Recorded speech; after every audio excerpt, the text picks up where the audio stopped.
بص بقى، ده الجدر اهو، وهقول لك بقى ايه العلاج النهائي للموضوع. السلام عليكم ورحمة الله وبركاته من قناة سكر الباجوري للحمام، اخوكم في الهواية والغواية وكل حاجة حلوة يجعل صباحكم جميل. وادي زغلول ابن غزرات كريزلي لسه عازلينه اهوت ولسه قاطفينه، ده كرم ربنا علينا الحمد لله رب العالمين. اهو اهو بص، كرم ربنا علينا اهو، بفضل الله اهو. تمام. النهارده يا جماعه انا طالع اتكلم معاكم في موضوع مهم بالنسبه لنا لان ده بيواجهنا كلنا، وانا يا جماعه من ضمن الناس اللي بتتواجه بنفس المشكله اللي كلنا عايشين فيها. ايه هي يا عم وليد المشكله ان شاء الله بسيطه، وباذن الله الحل بفضل ربنا هيكون ابسط. طب ايه هي المشكله برضك يا عم وليد؟ هقول لحضرتك يا باشا ايه المشكله حضرتك.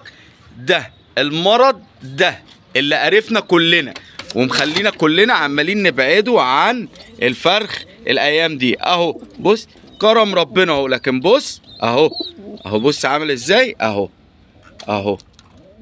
بص، اهو بص الجدري طبعا عرفنا كلنا اليومين دول الحر مع القرف، عرفنا طبعا زي ما انتوا عارفين احنا عزلنا الحمام. بس طبعا عندي بعض الحاجات انا ما قدرتش اعزلها لان هي هتحصي. يعني مثلا عندكم القص المسود اهو، القص المسود انا مش قادر اعزله لسبب بس بسيط. ايه هو؟ ان طبعا القص على حسب، رغم زي ما انتوا شايفين بص الطيره قلشت اهي، بس مش قادر افكها لان الطيره خلاص هتحصي. عندنا هنا القص الحلايسه اهو، انا فكيته اهو، بص فكيت العازب وقفلته. عندنا العازب الطرطور السكري اهو، نزلته اهو، تمام خلاص معزول تمام كده. عندنا العازب المزرزر اهو، عازب المزرزر الغزار اهو، تمام كده، ده بردك معزول تمام كده خلاص. طبعا من ضمن حاجات اهو بردك معزول تمام، عازلينه اهو. بص اهو، دي الدكوره، بص زي ما احنا اتفقنا الدكوره واقفه فين؟ في بيبانها اهو. بس طبعا هنا اهي صدفه اهي، بص اهو مش قادرين نفكهم غصب عننا، لكن بص اهو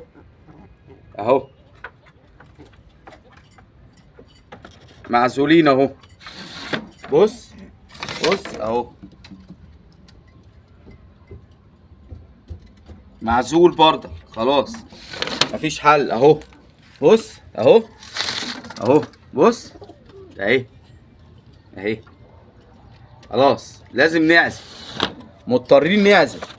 المرض ده مقرف، اي نعم بنعرف نعالجه وهقول لك على علاجه، بس حاجه زفت. هنا مجبر اهو، مش قادر افك اهو، قص محصي اهو، بس مش قادر ان انا افكه غصب عني، مش قادر ان انا افكه من على الحصى. طبعا حرام الواحد مستحرم ان هو يفكه اهو. بص اهو الواحد مش قادر اهو، بس الله غالب لازم انت ايه تفك بمزاجك احسن ما تفك غصب عنك عشان مشكله الجدري. وادي ايه بص اهي التحضينه اهي، بص اهو كل لما تخلص حاجه بفك حاجه. وفي حاجات تانية يا جماعه انا عندي في الغيه فوق في حمام النش، انا لقيتها بلاقيها عش واحد بس ببل ريق الذكر لمره واحده في العمر وخلاص. على كده مش هنعمل تاني ولا هنجوز دكورة النش، لكن هي مره واحده بتبل ريق العازب عشان تجرحه عشان يهدى شويه، وان شاء الله يأدي معانا في الموسم اللي جاي. وزي ما انتوا عارفين احنا حمينا، وان شاء الله اما نيجي نبدر باذن الله هوريكم طريقه البودره، عشان في ناس كلمتني ازاي بتبدر الحمام او بتعمل ايه مع الحمام. نرجع بقى للمهم بسرعه عشان ما اطولش عليكم في الفيديو. انت بتعالج الجدري ازاي يا عم وليد؟ الجدري ما فيهوش مشكله يا جماعه، انا بعالجه كالاتي. انا بجيب الحبايه تمام كده، بروح شايل الحبايه من مكانها تمام، بمسك الحبايه بخلعها اهو. بص ده بردك عندنا اهو، اهو بص اهو، بص اهو في جدري اهو، انا شايف له النهارده شايف في جدري اهو. بص اهو على البيان اهي اهي اهي الحبايه دي. بشيل الحبايه دي خالص تمام كده،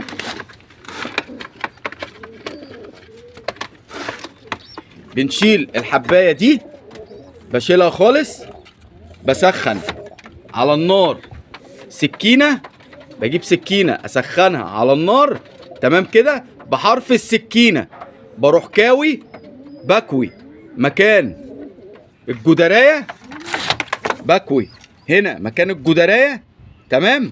وبعد كده ببتدي احط محلول الجنتيانا، محلول الجنتيانا، هات لي الجنتيانا يا حوده، محلول الجنتيانا تمام. هات يا حوده وهات الانتينال ده، بدي محلول الجنتيانا. محلول الجنتيانا بفضل احطه كل يوم صبح وظهر وليل 3 مرات حسب وقتي ما هو فاضي، بحطه 3 مرات على الحالة المصابة، بحطه 3 مرات على الحالة المصابة تمام كده. وفي اثناء اهي ما انا بدي الجنتيانا اهي، بحط هنا على الحالة المصابة، واثناء ما انا بدي الجنتيانا كمان بتدي ايه؟ بدي كمان معاهم ده انتينال مطهر معوي. يبقى بندي ايه؟ بندوا الحاجتين دول، سواء الانتينال او الجنتيانا. انا بدي الحاجتين، بدي الجنتيانا وبدي الانتينال. وطبعا ان شاء الله باذن الله هتكون نهايه الجدري باذن الله. وطبعا مش عايز اطول عليكم الفيديو، ما تنسناش بالاشتراكات، المتابعه عشان يوصلك زر الجرس وكل جديد ان شاء الله باذن الله. شكرا لكل متابعين القناه، شكرا اللي بتابعونا بره مصر جوه مصر.